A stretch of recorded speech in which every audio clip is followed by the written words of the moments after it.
বিএনপির বিরুদ্ধে প্রচার এবং প্রোপাগান্ডা তুঙ্গে।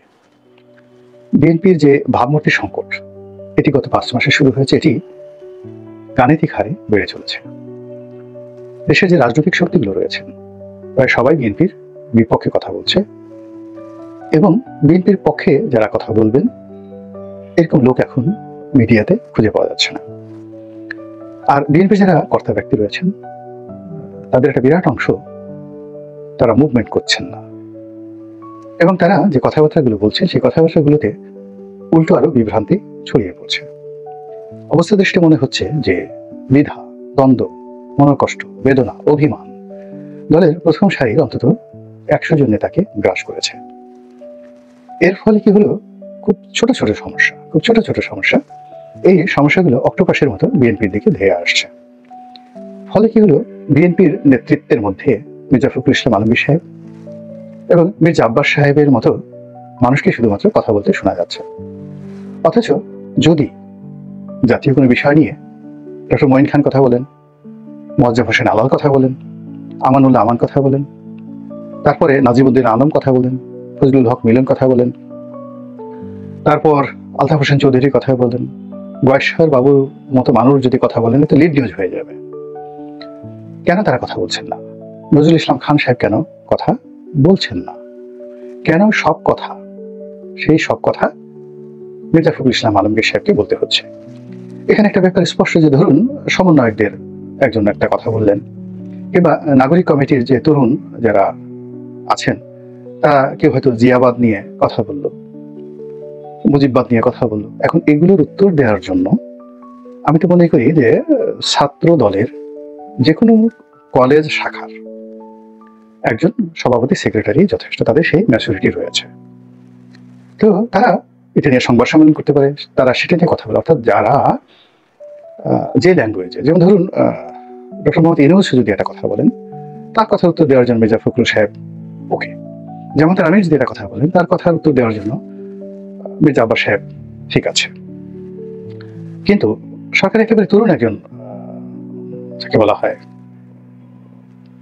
সদস্য, নাহিদের কথাই চিন্তা করেন, তো উনি যদি একটা কথা বলেন, তো নাহিদের জবাব দেওয়ার জন্য তো বিএনপি, নাহিদের বয়সী, নাহিদের পর্যায়ে বা বিএনপির মধ্যে যদি দায়িত্ব দেওয়া হয় যে ঠিক আছে, এখন থেকে সমন্বয়কদের ব্যাপারে যত কথা আছে অফিসিয়ালি বিএনপি ঘোষণা করে দিল যে এই মুহূর্তে ছাত্র রাজনীতির সমন্বয়কের অংশ একটা হলো জামাতের সঙ্গে যে একটা অংশ আছে, সেটি ছাত্রদল দেখবে। অর্থাৎ শিবিরের যত কিছু আছে সেটা ছাত্রদলের সেন্ট্রাল কমিটি সেটা দেখবে। ছাত্রলীগের সঙ্গে যত ঘটনা আছে সেটি ছাত্রদল দেখবে। আবার যুবদল আর একটু উপরে গিয়ে দেখা যাচ্ছে যে তাদের পর্যায়ে যে সকল সংগঠন রয়েছে সেটি শিবিরের নেই বা জামাতের নেই, তারা এই বিষয়গুলো দেখবেন।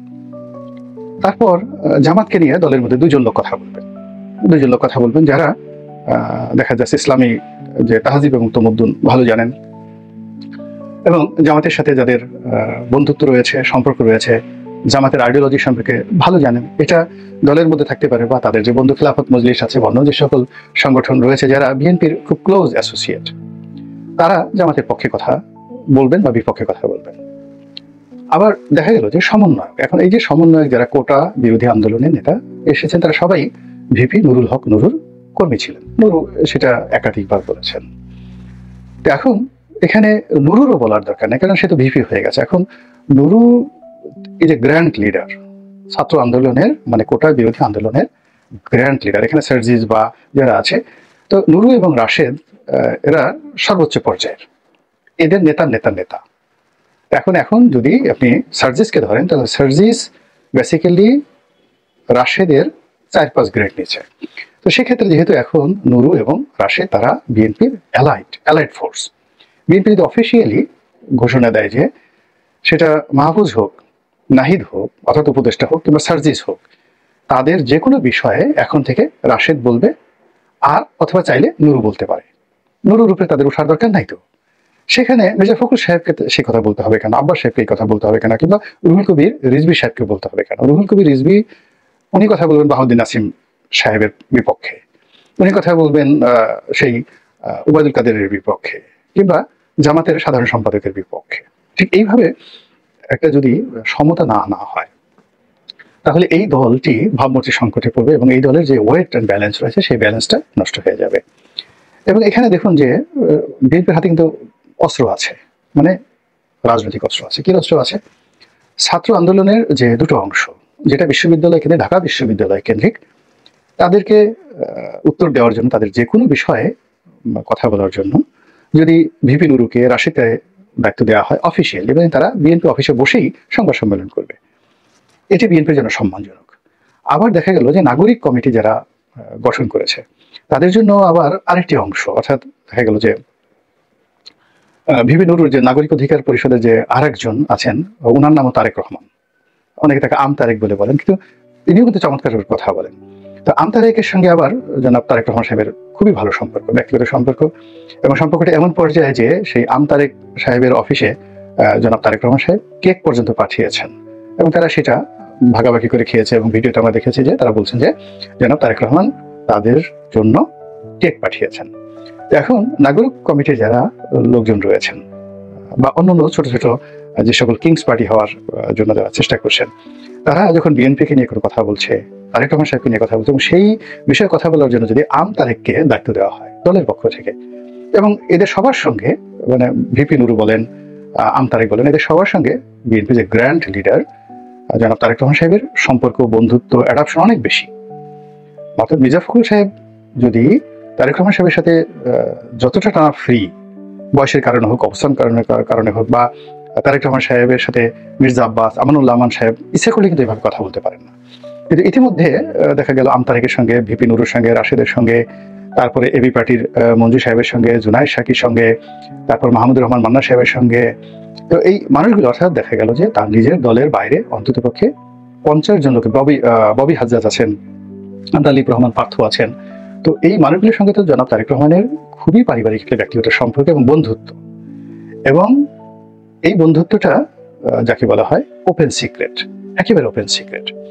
তো জনাব তারেক রহমান যাদেরকে কেক পাঠান, যাদের সাথে সম্পর্ক করেন, এবং যাদেরকে আগামীতে রাজনৈতিকভাবে পুনর্বাসিত করার জন্য, রাজনৈতিক সকল সুবিধা দেওয়ার জন্য যারা শেয়ার করেছেন, ভাগাভাগি করেছেন, এখন ধরুন জাসদ রব, তো জাসদ রবের বেশ কয়েকটি সিট ছেড়ে দেওয়া হয়েছে, সেখানে আসম আব্দুর রব এবং তার দলের সাধারণ সম্পাদক শহীদুদ্দিন চৌধুরী স্বপন, ওনার নাম শহীদুদ্দিন স্বপন, তো জনাব স্বপন, জনাব রব, হয়তো আরো 2-3টা এরকম লোক আছেন। তো এখন যে কোনো একটা বিষয়ে তারা যেহেতু অ্যালাইড, তো স্বপন সাহেবকে যদি একটা দায়িত্ব দেওয়া হয়, আসম রবকে দায়িত্ব দেওয়া হয় যে আপনি এই বিষয়গুলো বলবেন, আবার মাহমুদুর রহমান মান্না সাহেবের জন্য হয়তো বিএনপি 2 বা 3টা সিট তাকে দেবে। তো যে 3 জন ব্যক্তি, সেখানে মাহমুদুর রহমান মান্না সাহেব আছেন, তার সাথে ডক্টর জাহেদ আছেন, তার দলের সাধারণ সম্পাদক আছেন, কিংবা দলের যারা উনি যুগ্ম সাধারণ সম্পাদক, আরেকজন সম্পাদক আছেন, তাদের জন্য স্যাক্রিফাইস করবেন। ডক্টর মুস্তাফিজুর রহমান ইরান আছেন, জনাব তারেক রহমানের খুবই ঘনিষ্ঠ, বিভিন্ন রকম ঘনিষ্ঠ মানুষ। তো মুস্তাফিজুর রহমান ইরান কথাও বলেন ভালো, রাজপথে লড়াকু যাকে বলা হয়, এবং তার সংবাদ সম্মেলনের যে বক্তব্য, এটি বিএনপির অনেক নেতার চেয়ে ভালো। কেন তাকে দিয়ে এই জিনিসগুলো? মুস্তাফিজুর রহমান ইরান যদি জামাতের বিরুদ্ধে একটা কথা বলেন, মুখে দাঁড়িয়ে আছে, পাঞ্জাবি পাজামা পরেন এবং পরিচিত ফেস, তিনি যদি একটা কথা বলেন, তাহলে সেই কথা তো গ্র্যান্ডেড হবে। এই সুযোগগুলো কেন বিএনপি নিচ্ছে না, আমি এটা বুঝতে পারছি না। তো এখানে যাদের সহযোগী হিসেবে পরীক্ষিত, যারা কখনো বিএনপিকে ছেড়ে যায়নি, এখন ভিপি নুরু যে তাকে বলা হয় স্যাক্রিফাইস করেছে জনাব তারেক রহমানের জন্য, তাকে নিয়ে যেভাবে মারধর করা হয়েছে, যেভাবে শেখ হাসিনা সরকার জুলুম অত্যাচার করেছে, তো তিনি তো শেখ হাসিনার জন্য যান নাই, তাকে 17 কোটি 20 কোটি টাকা নাকি অফার করা হয়েছিল আওয়ামী লীগের পক্ষ থেকে, কিন্তু সেটা গ্রহণ করেননি। তিনি তার নেতা জনাব তারেক রহমানের কথা শুনেছেন। তো তাকে, সে তো হি ক্যান স্পিক, সে কথা বলতে পারেন, তার কথা শুনে, তো তাকে তো একটা বিএনপিকে রিপ্রেজেন্ট করার জন্য তাকে একটা উইন্ডো করে দিতে হবে। একইভাবে ববি হাজ্জাজ, এখন ববি হাজ্জাজ অক্সফোর্ডে পড়াশোনা করেছেন, মুসা বিন শমশের সাহেবের ছেলে, তারপরে তার স্ত্রী রাশনা ইমাম। এখন রাশনা ইমাম আর ববি হাজ্জাজ, এই দুজনকে যদি একত্র করা হয়, দাঁড় করানো হয়, তারা সুদর্শন, তারা ধনী, তারা লেখাপড়া, রাশনা ইমাম অক্সফোর্ডে পড়াশোনা করেছেন, তার বাবা আমার খুব ঘনিষ্ঠ বন্ধু, সিনিয়র বন্ধু ব্যারিস্টার আক্তার ইমাম, আমরা একসঙ্গে একটা ক্লাবে মোর দ্যান 25 ইয়ার্স। রাশনা ইমাম এর মা যেটা আছে পারভিন ভাবি, আমার ওয়াইফের সাথে খুব ভালো সম্পর্ক, আমি তো এই পরিবারটাকে চিনি। আবার ববি হাজ্জাজের যে বাবার বাড়ি, অর্থাৎ মুসা বিন শমশেরের বাড়ি আর আমার নানা বাড়ি একেবারে পাশাপাশি 2-3 কিলোমিটার দূরত্ব হবে। তো এখন এই যে ববি হাজ্জাজ আছেন, সুন্দর করে কথা বলেন, তার স্ত্রী সুন্দর করে কথা বলেন। এখন এই কথাটার সঙ্গে বিএনপিতে একটা লাইন আপ, ববি হাজরাজকে সিট দেওয়া হবে পাবনাতে, তাকে আসন দেওয়া হবে, তারেক রহমান সাহেবের সঙ্গে তার বন্ধুত্ব, it is almost open secret. তো রাশনা ইমাম, ববি হাজরাজ তারা যদি কথা বলেন, আওয়ামী লীগ বিএনপির তো বেজ্জতি হবে না, কিন্তু সব দায়িত্ব কেন মির্জা আব্বাস এবং মির্জা ফখরুল সাহেবের মধ্যে আসছে, এটা একটা বুঝতে হবে। এখন বিএনপির যারা গ্র্যান্ড লিডার রয়েছেন, যেমন ধরুন মির্জা ফখরুল, মির্জা আব্বাস, বয়েশ্বর বাবু, তারপরে শেষে বয়েশ্বর বাবু, নজরুল ইসলাম খান, ডক্টর খন্দকার মোশাররফ সাহেব, ডক্টর মঈন খান, এই মানুষগুলোকে আমরা যদি খুব ইজি ভাবে আমরা তাদেরকে ছেড়ে দিই এবং সব ব্যাপারে তারা ডেইলি কথা বলছেন বা ছোট ছোট বিষয়গুলো তাদেরকে কথা বলতে হচ্ছে, ফলে বিএনপির ওয়েট নষ্ট হয়ে যাবে। তো যার জন্য সমাজে হলো কি, আপনি যেরকম আপনার প্রতিপক্ষর যেই লোক যেইভাবে আপনার সঙ্গে লড়াই করতে আসবে, তাকে সেই পর্যায়ের আপনি লোক দিয়ে সমালোচনা করবেন। এখন ওয়াহিদুল কাদেরের যে কোনো একটা প্রশ্নের জবাব যদি মির্জা ফখরুল সাহেব দেন অথবা রুহুল কবির রিজভী সাহেব দেন, ওটার যেটা ওয়েট বা একটা লেভেল, তো সেখানে দেখা যাচ্ছে যে নাগরিক কমিটির যিনি সভাপতি আছেন বা যিনি সেক্রেটারি আছেন, তার বক্তব্য যদি গিয়ে মির্জা আব্বাসকে দিতে হয়, কিংবা দেখা গেল যে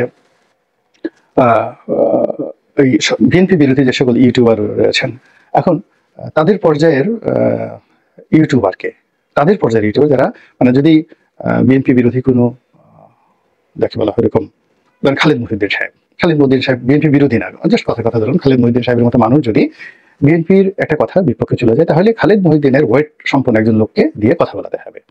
আবার ধরুন জনাব হিরো আলম বিএনপির বিরুদ্ধে একটা কথা বলেছে, তো সেক্ষেত্রে বিএনপির হাতে কিন্তু হিরো আলম থাকতে হবে। এখন আপনি খালিদ মহিউদ্দিনের কথার জন্য যাকে ব্যবহার করবেন, তাকে আওয়ামী লীগ কাজটি করেছে, আওয়ামী লীগের জন্য নিজম মজুমদার মতো লোক ছিল, তারা ওই পর্যায়ে তাকে দিয়ে তারা গালাগালি করতে পারে, যে পর্যায়ে গালাগালি করেছে নিজম মজুমদারকে দিয়ে গালাগালি করেছে। তো সেই জিনিসগুলো বিএনপির থাকতে হবে। কিন্তু বিএনপি যদি একই অস্ত্র সব জায়গায় ব্যবহার করে, যেখানে বুলতি লাগবে সেখানে তারা মানে দেখা গেল AK-47 দিল, যেখানে কামান লাগবে সেখানে তারা 303 রাইফেল দিয়ে দিল, তারপরে আবার দেখা গেল যে যেখানে মানে যাকে বলা হয় যে 303 রাইফেল লাগবে সেখানে তারা একটা বিরাট ট্যাঙ্ক পাঠিয়ে দিল। এর ফলে কি হচ্ছে, শক্তি ক্ষয় হবে এবং লোকের কাছে খেলো হয়ে যাবে। এবং সেই দিক থেকে আমার কাছে মনে হচ্ছে গত 5 মাসে বিএনপির যে প্রচার এবং প্রোপাগান্ডা, তাদের বিরুদ্ধে যা কিছু হচ্ছে, এটা তারা মোকাবেলা করতে পারেনি। না পারার কারণে কি হচ্ছে, পুরো তারা রাজনৈতিক অঙ্গনে বন্ধুহীন হয়ে পড়েছে, দুর্বল হয়ে পড়েছে। কিন্তু দুর্বল মানে দৃশ্যমান, তারা দুর্বল হয়ে পড়েছে। এবং এই রাজনীতি বলতে যেটা বোঝায় যে জনমত আপনার সম্পর্কে কি চিন্তা করে। এখন বিএনপি চাঁদাবাজি যতই করুক না কেন বা করুক না কেন, কিন্তু তার প্রতিপক্ষ প্রচার করে বিএনপিকে চাঁদাবাজ বানিয়ে দিয়েছে। এখন এটা বিএনপি যে চাঁদাবাজ নয়, তার পক্ষে বলার জন্য তাদের তো সে ধরনের লোক লাগবে, বিশ্বস্ত লোক লাগবে।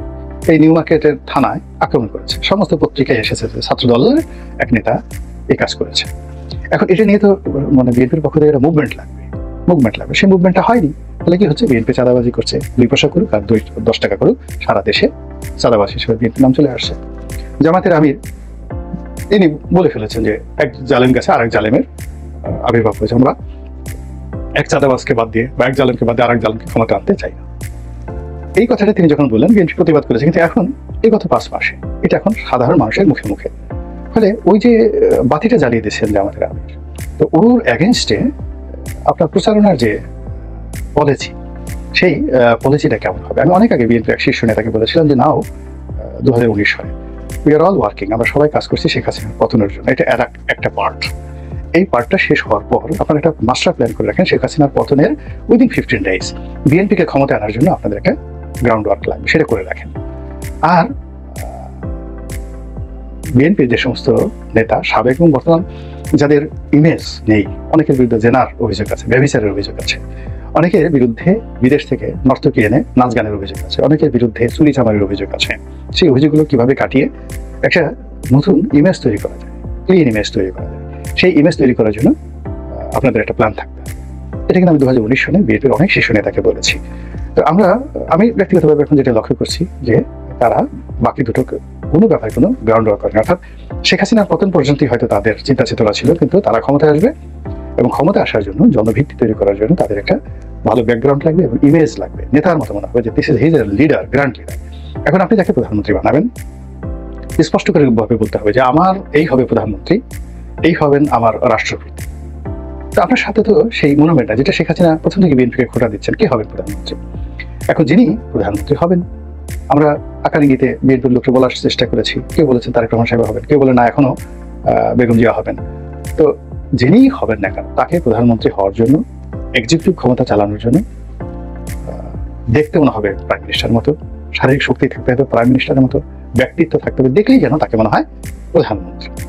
এখন জামাতের আমির যদি বলেন যে আমি প্রধানমন্ত্রী হব, আপনি সেদিকে দেখেন। বা ডক্টর মোহাম্মদ ইউনূস এখন যেখানে আছেন তাকে যদি বলা হয় তিনি ভবিষ্যতে রাষ্ট্রপতি হবেন, এখন ডক্টর মোহাম্মদ ইউনূস যদি এখন হঠাৎ করে এই দেশে যেটা টার্মাইল অবস্থা হয়ে গেছে সেখানে যদি রাষ্ট্রপতি শাসিত সরকারের দিকে চলে যায়, এটা যে কোনো সময় সরকার তার সিদ্ধান্ত পরিবর্তন করতে পারে। তো সেক্ষেত্রে ডক্টর মোহাম্মদ ইউনূসকে রাষ্ট্রপতি হিসেবে দাঁড়িয়ে করে দেওয়া হলো, তার এগেনস্টে শক্তিশালী রাষ্ট্রপতি প্রার্থী হিসেবে বিএনপির প্রার্থীকে সারা বাংলাদেশ ঘুরতে পারবে বলেন, কাকে দিয়ে হবে? জিয়াউর রহমান সাহেব যখন রাষ্ট্রপতি ছিলেন তার আগে একবার ডক্টর কামাল হোসেন শেখকে দাঁড়া করিয়েছে আওয়ামী লীগ, এমএজ ওসমানী সাহেবকে দাঁড়া করানো হয়েছে, তাদের ঘুরতেই পারেন। সদরপুরে আমি তখন সদরপুরে যেদিন জিয়াউর রহমান সাহেব গেলেন রাষ্ট্রপতি হিসেবে ভাষণ দেওয়ার জন্য, মানে তিল ধারণের জায়গা নেই। আর ডক্টর কামাল যেদিন গেলেন বা এমএজ ওসমানী সাহেব যেদিন গেলেন সদরপুর মাঠে, সদরপুর ক্লাবের সামনে প্রায় 200 থেকে 250 লোক গেছে। এর মধ্যে বেশিরভাগ লোক গেছে ডক্টর কামালকে দেখার জন্য, অনেক নাম শুনছে তখন, উনি অনেক মোটা, এটা দেখার জন্য।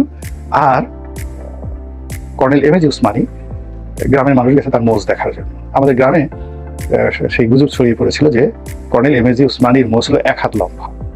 তো মোজ কি করে 1 হাত লম্বা হয় এটা দেখার জন্য সেই গ্রামের লোকজন সেখানে গেছে সদরপুরে, এবং সব মিলিয়ে বললাম তো 200 থেকে 300 লোক ওই সময়টাতে ওসমানী সাহেবকে দেখতে গেছেন, এবং আমি সেখানে ছিলাম।